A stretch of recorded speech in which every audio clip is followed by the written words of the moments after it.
Let's go granular for a minute before we take our first break. In terms of places you want to be, stocks you might want to trim, it leads me, Jason, to you with this Nvidia move that you've trimmed. So, you know, you join a group of people on this show who over time have trimmed this name. Now, it was in a 10% drawdown, which means nothing of late, and it has been snapped up, including today, by the way, with Nvidia shares up 2.33%. So why'd you trim it now? As the price target, by the way, goes to $1,110 from $850 at Raymond James today. Yeah, so I mean, Scott, you know it. We talk about it a lot. Stocks up close to 80% year to date. So for us, it's above our benchmark. Where we are in our growth portfolio. So, and we've trended several times throughout, especially over the last 2 years.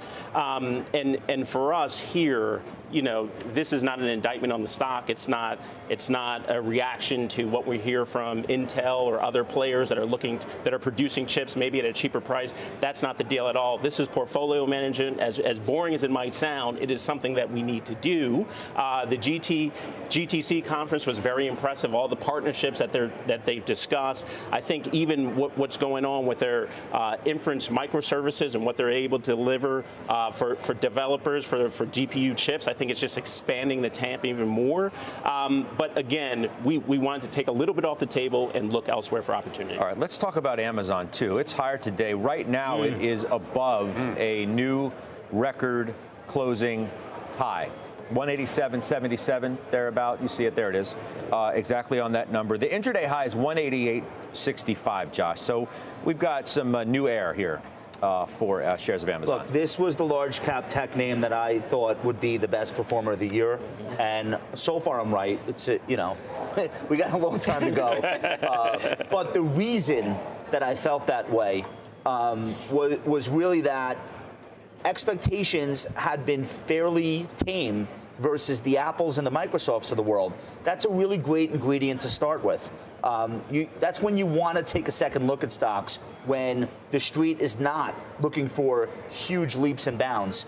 The hurdle was lower for them to leap over.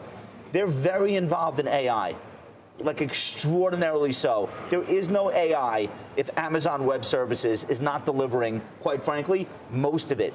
People forget. The question is like, well, where's all the money going to be made? It's not just going to be in semis.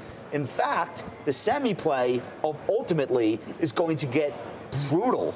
The platform play is better, less potential competitors, more lock-in, customer lock-in. You think the typical customer cares if they're running a GPU from company A versus company B 3 years from now? No. What they're going to care about are the services built onto their AI platform. And that's where Amazon really has potential. Stock is 26% above its 200-day moving average. The RSI is 68. It might not be like the best possible day to buy it, but I will stay long here, and I would not be afraid to get long this stock. It's been above its 200-day for about 233 trading days. So the trend is solid, and I think there'll be opportunities on the way up. But I'm long, and I'm really pleased with what I'm seeing here so far. Rich, you're long the name as well, as it gets reiterated as a top large cap pick at Evercore ISI. That's by Mark Mahaney. He says that he sees Amazon as one of the few large caps with material multiple re-rating potential this year.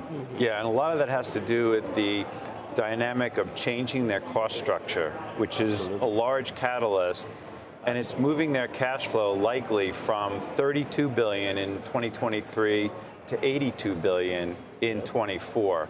So all the reasons that Josh mentioned and, the analysts on the street are out there, but there's also that dynamic in the cash flow. Jason, you want to take Alphabet too, because Mahaney also loves that name. Tactical outperform. We view the short-term risk-reward outlook here as attractive. Believe street top and bottom line estimates are reasonably set up. Our channel checks have been consistently constructive. That's a direct quote from Mahaney in the note today. Yeah, and listen, I mean, for Google, we were talking a few months ago about the AI rollout that just didn't go so well, right? But what I will say about Google, even if you flow back to the last report, I mean, operational margins grew 30+%. Revenue growth was up 15%. It's trading at 23 times, and the stock has performed performed better than a lot of the other major names, that we talk about all the time. But they're also announced a partnership with Apple that I think could be very profitable for them going forward. So I like where they are from an innovation perspective and what they've done cost control. Rich, you want to give me 20 seconds on Microsoft? Target goes to 520 today from 465, and that's at Morgan Stanley. Well, I think if investors are going to find certain companies that they want to own in that AI space, and embedded in there, it has to be Microsoft. So it's not a cheap stock, but great companies are not cheap. And recurring revenues, a lot of cash flow, it's cloud. There's a lot of reasons to own that name.